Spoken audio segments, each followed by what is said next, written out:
And when I say Islam and the African, I want to make clear what I mean by African in this instance.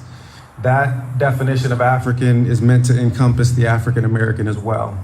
And here I take Malcolm X, El-Hajj Malik Shabazz as my guide to understanding African identity in this expansive context. What Malcolm said is, if a cat has kittens in an oven, you don't call them biscuits. Now, what did Malcolm mean by that? He went to continue on to say, you call yourself a Negro. Show me Negro land on a map.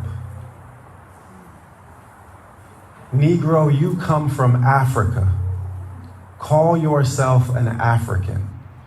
If a cat has kittens in an oven, you don't call them biscuits.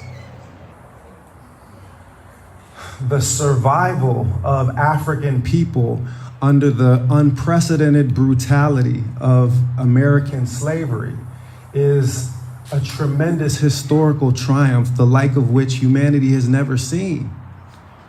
Never in the history of the world had people who shared little in common except for the color of their skin, speaking hundreds of different languages, coming from hundreds of different ethnic backgrounds, and sharing only the slur nigger or negro or negro to unite them. Never before had such people come to forge common cause, a group identity, define themselves as a single people. The slaves of the Greeks didn't do this. The slaves of the Romans didn't do this. The slaves of the Arabs didn't do this.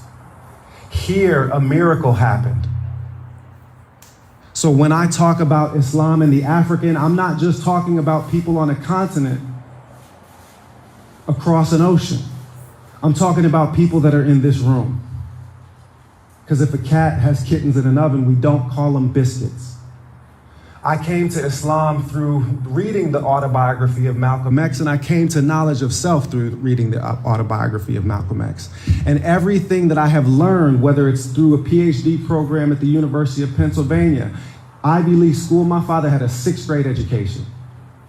Everything that I was able to accomplish intellectually and academically came from being rooted first in knowledge of self, not accepting the idea that I would allow my past to be stripped from me.